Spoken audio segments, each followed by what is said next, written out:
Hello, it's Miranda. I wanted to make a video today that I've been wanting to make for a little while, but I have not gotten around to it. I did see a video that Lori Ladd had made about boundaries, and it reminded me a bit of this topic that I had written about. So I wanted to go ahead and make a video about it as well, just because they were pretty similar. We were pretty similar in how we thought about it. At least that's just what I mentioned in the beginning of what I wrote. So I'm going to read kind of what I wrote and kind of go through it, maybe give some examples or like metaphors to help understand it. And I have a picture, maybe I might not show the picture, but I received this message kind of, I guess I channeled it, you could say, in a meditation.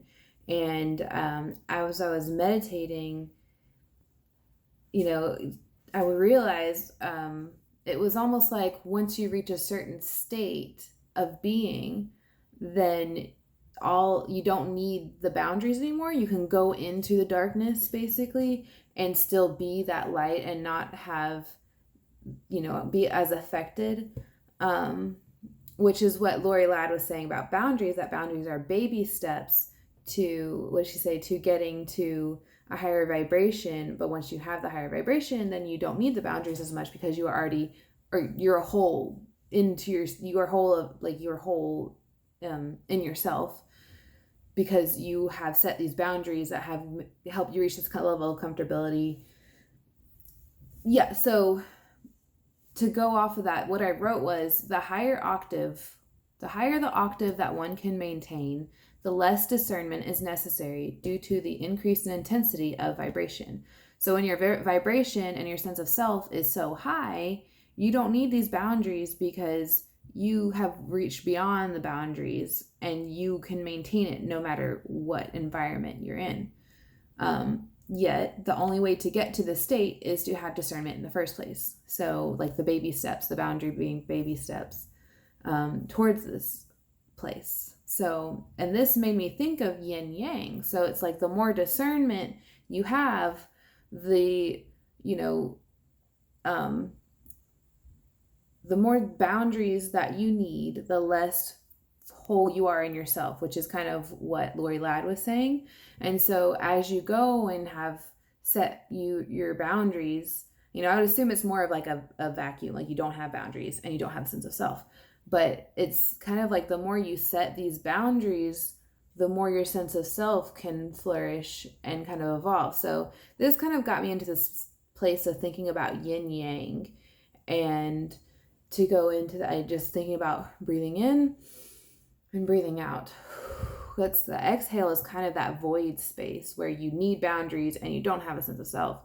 And then your inhale is that filling up, that full feeling where you're so full you don't need the boundaries because you were just more whole.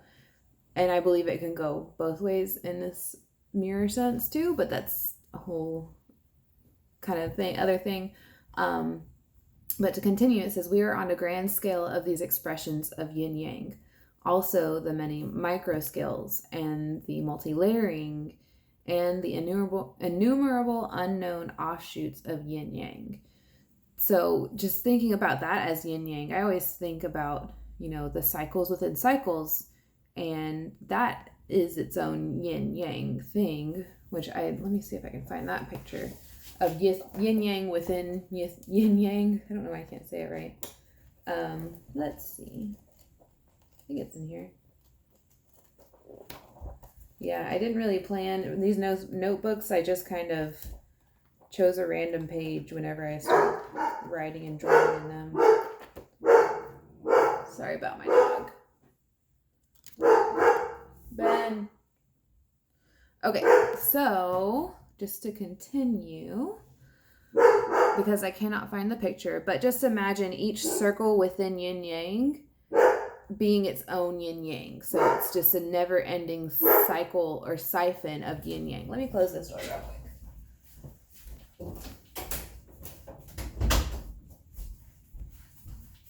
Okay.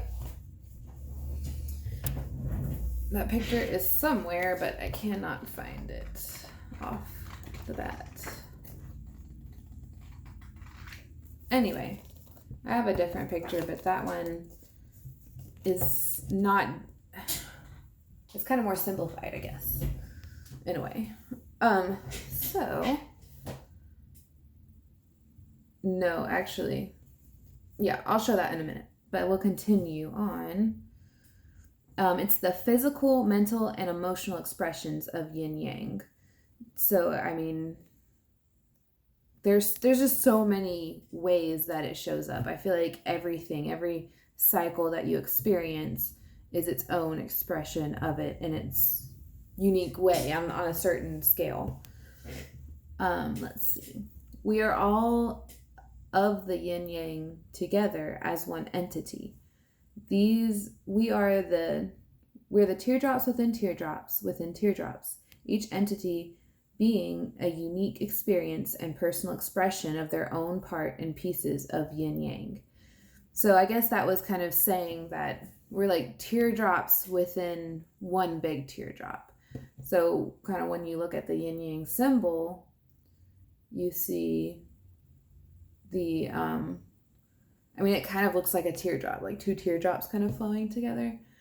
But it's just saying like we're each our own unique, piece of the yin yang that flows into the whole of the yin yang, which I feel like every person is a whole yin yang, but then there's, the collective. I mean, you could even say like a family dynamic is a yin yang. The collective dynamic just between two people, that's itself creates its own yin yang. Let's continue. The soul is the sacred space between spirit and body. That's its own yin yang. It is the oneness formed by this sacred yin yang union, the hidden source of all creation as well as the creation itself, ever evolving into new expressions of itself. So that's really the point of it all, is that the yin yang within the yin yang that's where the creation is coming from and happening.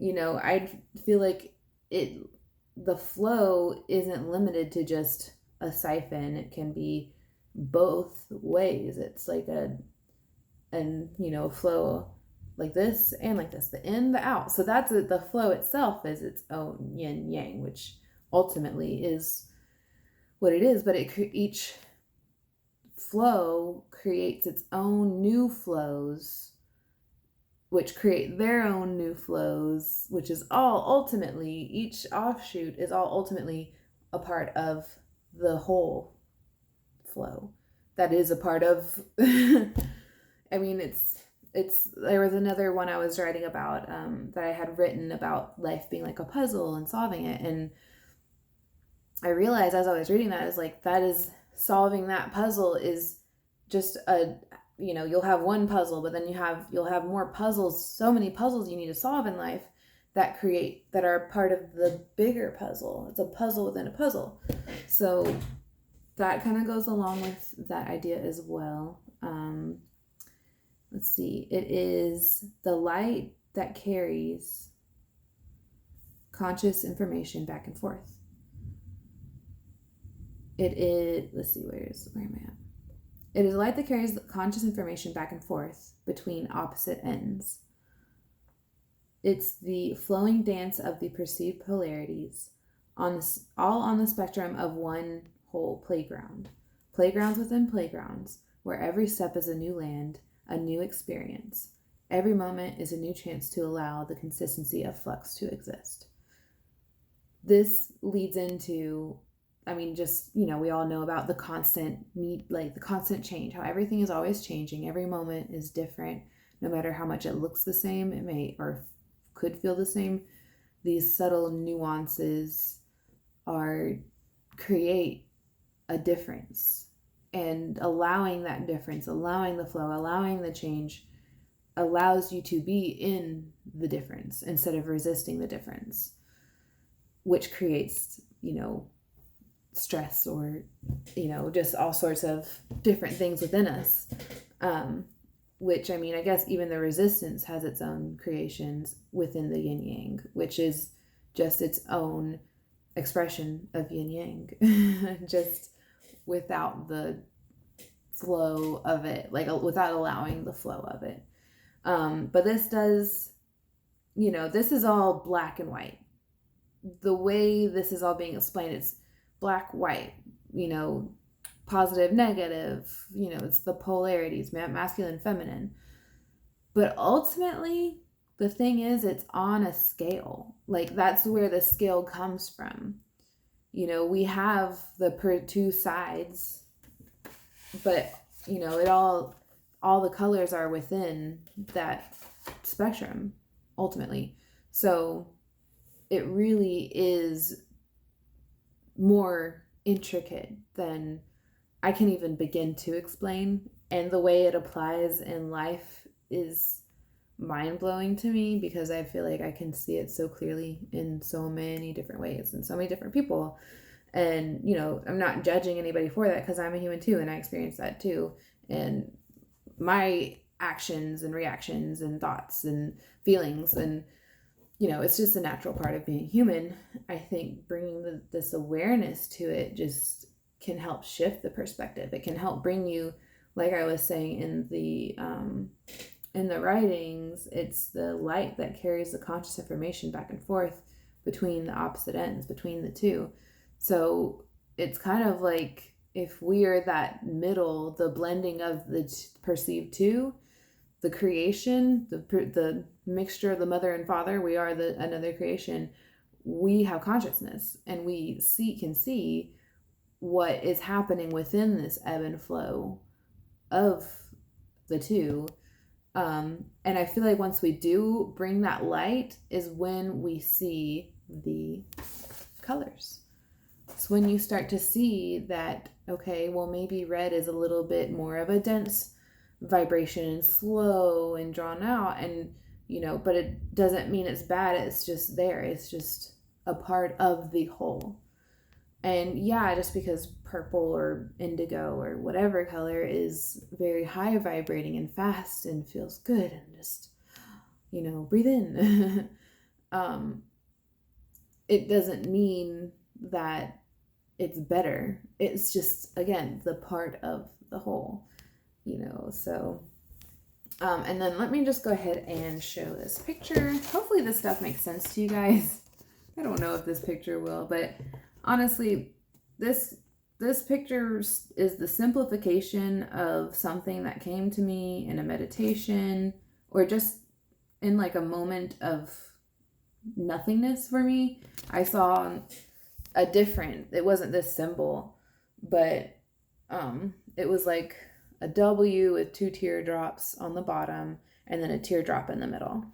And over time, I've played with that a lot, and that was where I actually realized, I think it was sometime last year, that the yin yang, which this is basically yin yang. So I don't know, I just did an 8. No, I drew a circle and then I kept going and did like an 8 or infinity sign. But you can see that this is actually a yin yang symbol, and I didn't realize that until I was talking to y'all about, I can't find my yin yang. And I was like, wait, but this is it. So this whole part would be its own yin yang. That's what the dot kind of represents. It's that it goes into its own yin yang loop. And then, this is, this is like the teardrops under, which, I mean, again, the teardrops within the teardrops. This was the 2 teardrops on the W. I can't really explain how this represents what I saw. It's more like a double side of what I saw. I'd have to draw it out and kind of show you the evolution, how it got here. But this is just kind of a simplification of yin yang within yin yang. So each of these swirl off and flow into their own expressions of the polarities. So hopefully this makes sense to you guys. Hopefully you enjoyed what I had to say on it. Lori Ladd is awesome, and I love her work. I listen to a lot of people on YouTube as well, but I feel like Lori Ladd's has always just struck really close to home, and she just inspired me to actually finally make this video that I've been putting off for so long. So thank you, Lori Ladd. Shout out to you. And thank you everybody for watching, and let me know if you liked it or if you didn't. Both. I want to know both. I'm all about the truth. Like, slap me with it. I don't care. Like, I can handle it. I'm a tough girl. So, love y'all. See y'all. Bye.